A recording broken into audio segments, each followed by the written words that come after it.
Halo, iya Pak.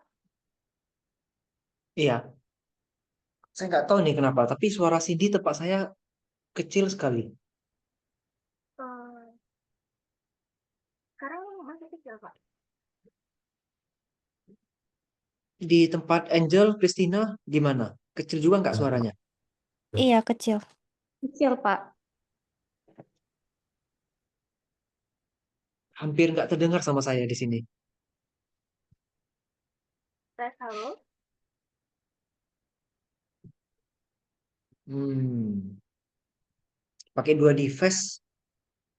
Oh, sebentar ya Pak. Saya join pakai HP. Ya, suara di laptopnya dimatiin supaya nanti tidak bergema di tempat Cindy. Baik Pak.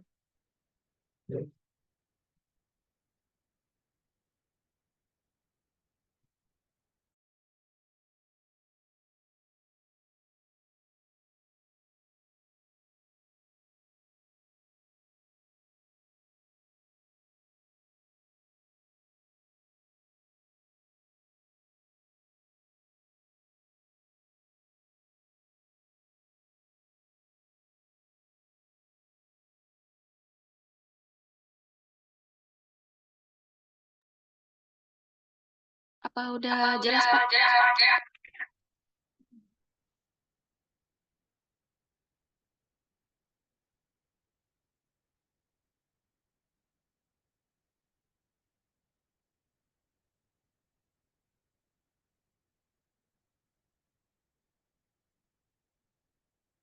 Tes. Halo? Ya, suaranya udah terdengar. Oke, ini saya mulai. Suara di laptop matiin juga, biar nggak gema. Udah, Pak.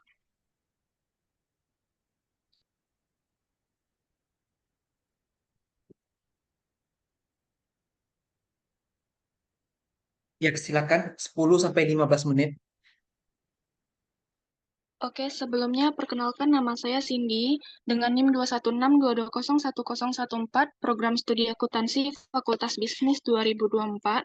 Pada malam ini saya akan mempresentasikan proposal saya yang berjudul Return on Equity, Current Ratio, yang berjudul Pengaruh Return on Equity, Current Ratio, Kebijakan Dividen dan Suku Bunga terhadap return saham pada perusahaan subsektor makanan dan minuman yang terdaftar di Bursa Efek Indonesia periode 2019 hingga 2023.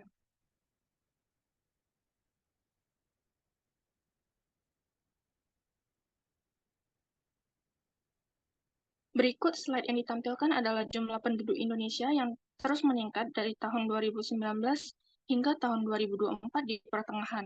Dari diagram yang disajikan dapat disimpulkan bahwa pertumbuhan dari penduduk yang terus-menerus secara tidak langsung mempengaruhi perusahaan makanan minuman di Indonesia karena pada dasarnya makanan dan minuman merupakan kebutuhan pokok setiap manusia. Lalu, data yang ditampilkan pertama adalah perusahaan sektor non-cyclical yang terdaftar di Bursa Efek Indonesia. Terlihat di grafik pada pertumbuhan tersebut tidak stabil, ketidakstabilan dalam sektor makanan dan minuman ini dapat berdampak signifikan terhadap return saham perusahaan-perusahaan di sektor tersebut. Lalu, ketidakstabilan ini dapat disebabkan oleh beberapa faktor seperti perubahan preferensi konsumen, fluktuasi bahan baku, gangguan rantai pasokan, serta peraturan pemerintah yang selalu berubah-ubah. Lalu, pada gambar yang kedua, terdapat grafik yang batang berwarna biru adalah PDB industri makanan dan minuman yang selalu meningkat setiap tahunnya dan mengalami penurunan pada tahun 2023. Serta grafik garis yang berwarna merah itu merupakan pertumbuhan industri makanan minuman yang tidak stabil, mengalami penaikan dan penurunan secara tidak menentu. Ketidakstabilan dalam pertumbuhan perusahaan makanan minuman ini seringkali tercermin dalam fluktuasi data keuangan yang berdampak langsung pada return saham. Lalu untuk rumusan masalahnya, apakah return on equity, current ratio, kebijakan dividen, serta suku bunga berpengaruh terhadap return saham pada perusahaan sektor makanan dan minuman yang terdaftar di B pada periode 2019 hingga 2023.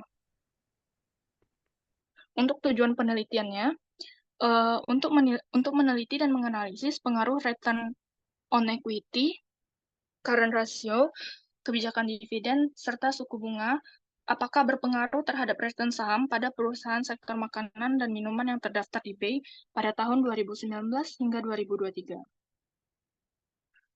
Lalu untuk manfaat penelitiannya, yang pertama itu ada manfaat praktis, terdiri dari emiten.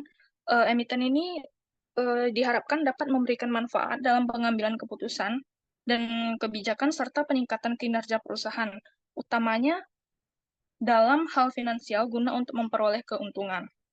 Yang kedua adalah investor. Dari penelitian ini diharapkan dapat menjadikan bahan pertimbangan untuk investor dalam berinvestasi pada perusahaan yang terdaftar, perusahaan sektor makanan dan minuman yang terdaftar di Bursa Efek Indonesia. Lalu yang ketiga ada manfaat teoritis. Diharapkan dari penelitian ini dapat memberikan manfaat untuk penelitian selanjutnya. Lalu yang terakhir ada manfaat kebijakan. Dari hasil penelitian ini mengenai pengaruh kebijakan dividen terhadap return saham diharapkan dapat membantu OJK untuk mengevaluasi dan mengembangkan kebijakan dividen yang lebih baik terkait dengan kebijakan dividen pada perusahaan. Lalu ada landasan teori yang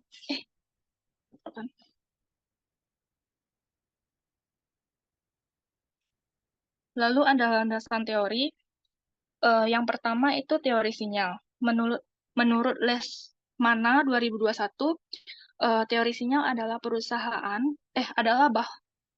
dengan kualitas yang baik serta sengaja akan mengirimkan sinyal tertentu kepada pasar. Lalu yang kedua itu adalah teori kebijakan dividen atau dividend payout ratio (DPR), merupakan rasio yang digunakan untuk mengukur besarnya dividen yang dibagikan kepada pemegang saham dari laba yang diperoleh oleh perusahaan. Ada 3 jenis teori dari preferensi investor, yaitu yang pertama adalah dividend irrelevance theory. Menurut Samrotun 2015, teori ini mengumumkan bahwa kebijakan dividen yang diambil oleh perusahaan tidak memiliki dampak signifikan terhadap nilai perusahaan atau biaya modalnya.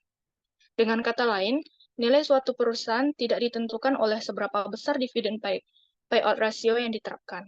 Lalu yang kedua adalah bird in the hand theory. Menurut Samrotun 2015, bird in the hand theory menyatakan bahwa investor cenderung lebih menghargai pendapatan dalam bentuk dividen daripada pendapatan yang diharapkan dari capital gain yang mungkin dihasilkan dari laba yang ditahan.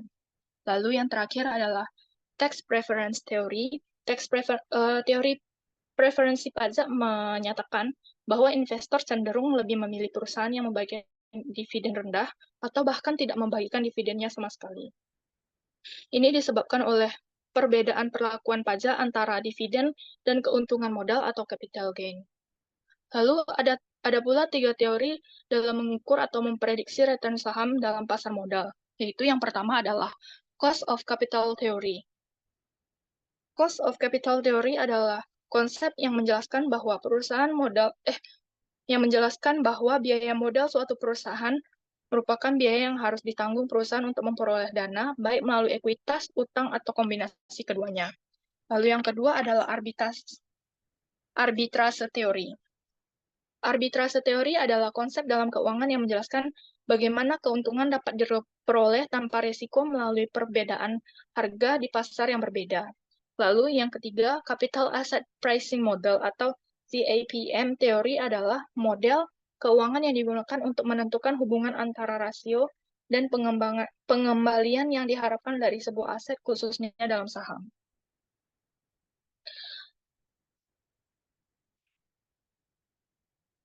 Lalu untuk penelitian yang sesuai dengan penelitian yang sedang saya lakukan, yang pertama itu pada variabel ROE terhadap return saham, ada penelitian yang sudah dilakukan oleh Khatimah dan Pratiwi di tahun 2021, itu untuk hasilnya adalah positif dan signifikan.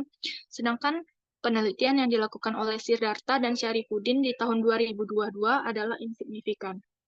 Lalu pada variabel current ratio terhadap return saham, penelitian yang dilakukan oleh Wahyudi dan Deitiana tahun 2020 itu hasilnya adalah positif dan signifikan, sedangkan penelitian yang dilakukan oleh Dewi 2020 adalah insignifikan.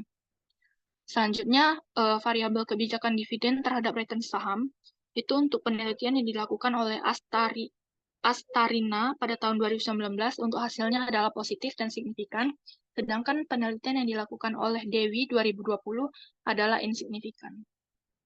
Lalu untuk variabel terakhir, suku bunga terhadap return saham pada penelitian yang dilakukan oleh Rachmawati di tahun 2019 untuk hasilnya adalah negatif signifikan, sedangkan penelitian yang dilakukan oleh Nurasila di tahun 2020 hasilnya adalah positif dan signifikan. Lalu untuk kerangka pemikiran, X1 saya adalah return on equity, X2 current ratio, X3 kebijakan dividen, dan X4 suku bunga. Untuk Y-nya adalah return saham. Untuk hipotesis, return on equity, current ratio, dan kebijakan dividen berpengaruh positif terhadap return saham pada perusahaan subsektor makanan dan minuman yang terdaftar di Bursa Efek Indonesia pada tahun 2019 hingga tahun 2023. Sedangkan untuk variabel keempat, suku bunga, itu berpengaruh negatif terhadap return saham pada perusahaan subsektor makanan dan minuman yang terdaftar di Bursa Efek Indonesia. Untuk tempat dan waktu penelitian, penelitian ini saya lakukan pada situs Bursa Efek Indonesia atau BEI, atau yang biasa disebut www.idx.co.id yang digunakan dalam penelitian ini. Waktunya dari Agustus 2024 hingga dengan Januari 2025. Untuk populasi dan sampel, populasi perusahaan subsektor makanan dan minuman yang terdaftar di BEI tahun 2024 adalah 95 perusahaan. Dan yang memenuhi kriteria untuk menjadi sampel adalah 23 perusahaan. Berikut adalah daftar perusahaan yang akan diteliti.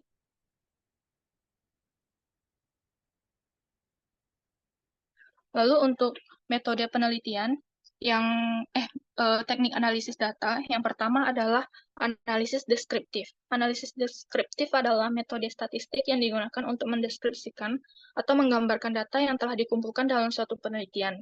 Lalu yang kedua ada uji asumsi klasik. Uji asumsi klasik ini terdiri dari uji normalitas, yang artinya prosedur statistik yang digunakan untuk menentukan apakah data dalam sebuah sampel mengikuti distribusi normal atau tidak. Lalu ada uji autokorelasi. Tujuan dari uji autokorelasi adalah untuk mendeteksi adanya korelasi atau hubungan antara nilai residual dalam sebuah model regresi pada periode waktu yang berbeda. Lalu yang ketiga ada uji multikoliniaritas. Menurut Kumba Dowiesiso tahun 2017, multikoliniaritas adalah suatu kondisi di mana terjadi kolerasi atau hubungan yang kuat di antara variabel bebas yang diikutsertakan dalam pembentukan regresi linear. Lalu, yang terakhir ada uji heterokedastisitas. Menurut Kumba Dowiesiso tahun 2017, heterokedastisitas berarti variasi residual yang tidak sama dari satu pengamatan ke pengamatan lainnya, sehingga variasi residual bersifat homokedastisitas, yaitu pengamatan satu dengan pengamatan yang lainnya sama agar memberikan pendugaan model yang lebih akurat. Yaitu selanjutnya yang ketiga ada uji model atau yang biasa disebut dengan uji F. Uji F merupakan uji yang penting dalam teknik analisis regresi untuk menguji kelayakan model secara keseluruhan. Tujuan dari uji ini adalah untuk menilai apakah model regresi yang dihasilkan memiliki signifikan statistik. Lalu yang keempat ada uji koefisien determinas atau R kuadrat. Yang sering dilambangkan dengan R kuadrat ini adalah ukuran statistik yang digunakan untuk menilai seberapa baik model regresi linear menjelaskan variasi dalam variabel dependen. Lalu yang kelima adalah analisis regresi linear berganda. Analisis regresi linear berganda adalah metode statistik yang digunakan untuk memahami hubungan antar suatu variabel dengan dua atau lebih variabel independennya. Lalu yang terakhir adalah uji hipotesis atau uji T. Uji T dalam regresi linear adalah metode statistik yang digunakan untuk menentukan apakah koefisien regresi variabel independen secara signifikan berbeda dari 0. Baiklah, sekian dari presentasi saya. Terima kasih. Ya, terima kasih Cindy. Hampir 13 menit presentasi. Sebenarnya ada beberapa bagian yang kurang perlu untuk dijelaskan. Boleh kita kembali ke slide awal dulu? Lihat awal. Oke, turun. Lagi. Lagi. Nah, rumusan masalah sama tujuan penelitian sebenarnya tidak perlu dijelaskan. Cukup ditunjukin aja. Oh, oke, Pak. Ini adalah tujuan penelitian saya. Next. Ini adalah rumusan penelitian saya. Next gitu ya. Gak usah Oke, Pak. panjang-panjang. Lanjut.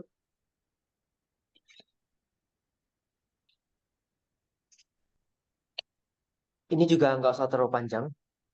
Lanjut. Ini boleh dijelasin, tapi tidak perlu sepanjang yang tadi Cindy jelasin. Diringkas Oke, lagi. lebih. Oke, Pak. Lanjut. Ini tidak perlu disebut satu-satu. Cukup kita bilang bahwa setiap variabel sudah ada research gap-nya. Lanjut.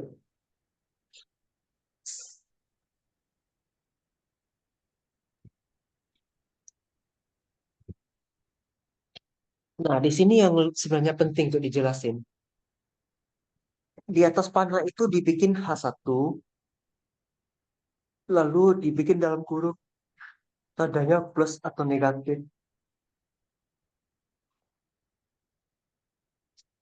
Paham maksud saya, Cindy? Paham, Pak.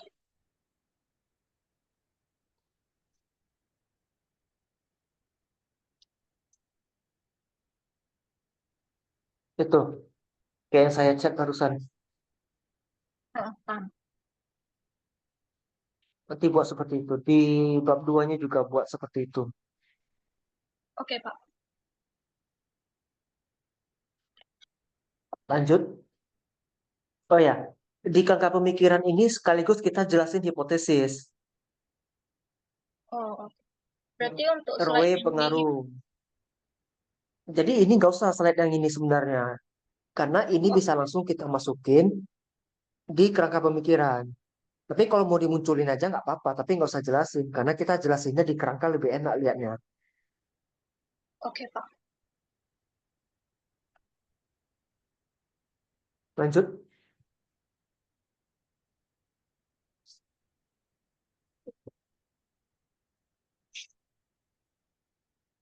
Lanjut.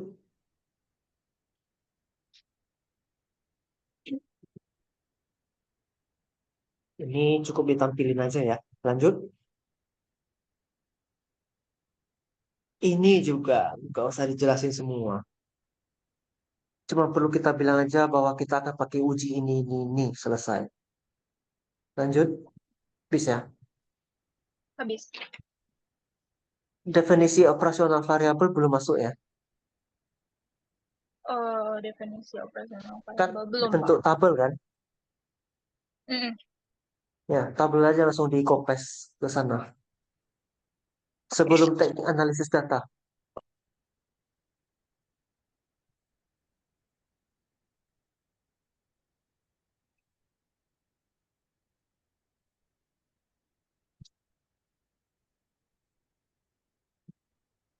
Ada yang mau ditanyakan, Cindy? Sejauh ini nggak ada, Pak. Ya. Kalau sempro biasanya hanya konfirmasi, tidak ada tanya jawab yang intens ya. Ya sekedar apakah harus pakai metode ini gitu. Apakah teorinya harus seperti itu? Hanya konfirmasi. Jadi bukan pertanyaan yang terlalu saklek kali enggak kok. Baik, Pak. Kalau ditanya kenapa kamu milih judul ini, apa fenomenanya? Apa yang bisa Cindy jawab? Hmm.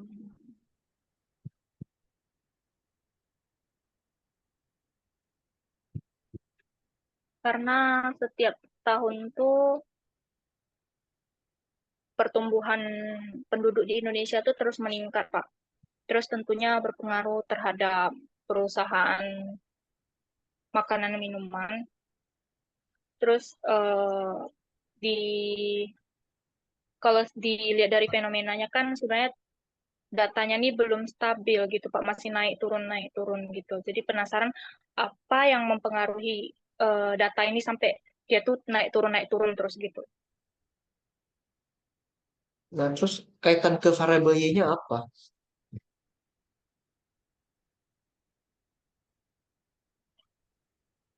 Kaitan ke variabel Y karena setiap perusahaan yang ada di Bursa Efek Indonesia tuh pasti ada investornya dan tujuan utama dari investornya itu pasti return saham, Pak. Bagaimana kalau investor yang maunya dividen?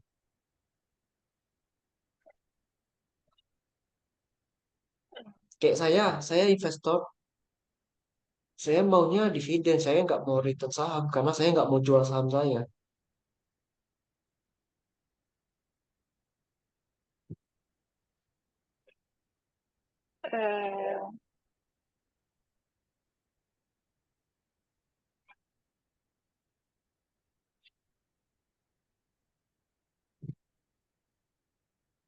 Eh, nanti Cindy coba pikir lagi ya, Pak. Hmm. Itu kan di grup tadi banyak tuh saya kirim tuh pertanyaan-pertanyaan kaitan keuangan. Hmm, Cobalah sendiri renungkan. oke, Pak.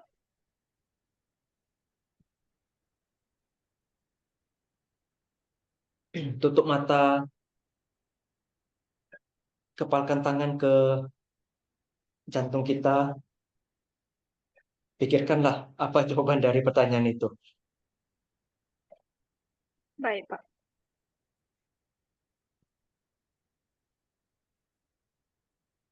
Hmm. Ada lagi yang mau ditanya? Tinggal 10 menit zoomnya. Hmm, mau pastikan lagi, Pak, tadi kan ada data yang Bapak suruh tambahin di sebelum teknik analisis data itu masukkan tabel apa ya, Pak? Soalnya tadi agak kurang jelas putus-putus, sedikit putus-putus tadi, Pak. Di bab 3 ada operasionalisasi variabel yang ada tabel isinya rumus variabel. Oke, oke, Pak. Nah, itu dimasukin.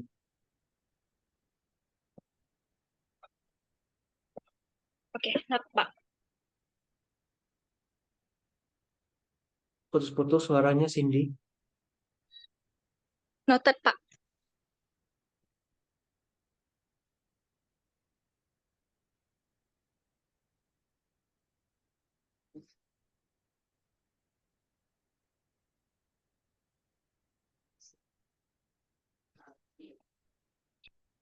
Halo Cindy. Iya, Pak. Ya, ada lagi yang mau ditanyakan? Belum ada, Pak. Ya, oke. Boleh dimatikan share screen-nya? Baik, Pak. Saya mau tanya Osvaldo. Osvaldo belum ada kirim ke saya ya proposalnya. Iya Pak, rencana sih dalam minggu ini mau kirim ke Bapak sih Pak. Apa judulnya Osvaldo? Gimana Pak? Judulnya apa proposalnya? Sebentar Pak ya. Eh,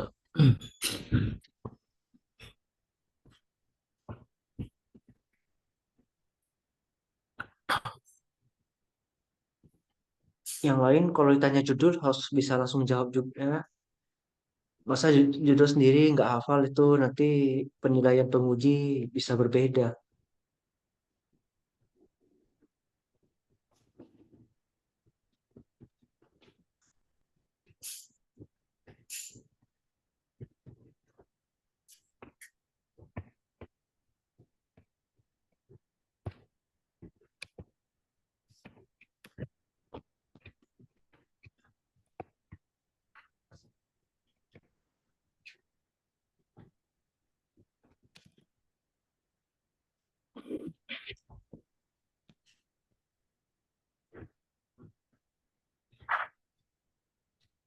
Pak, baru employment training, reward dan punishment terhadap employee performance di PT Sudayanti Primakarya Pekanbaru, Pak.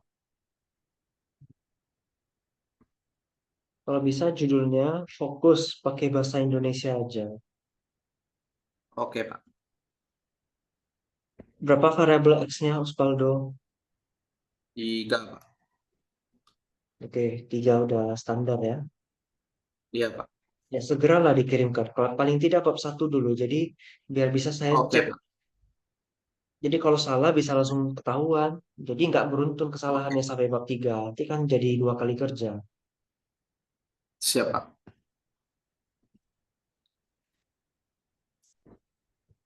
Yang lain ada mau tanya? Tinggal 5 menit.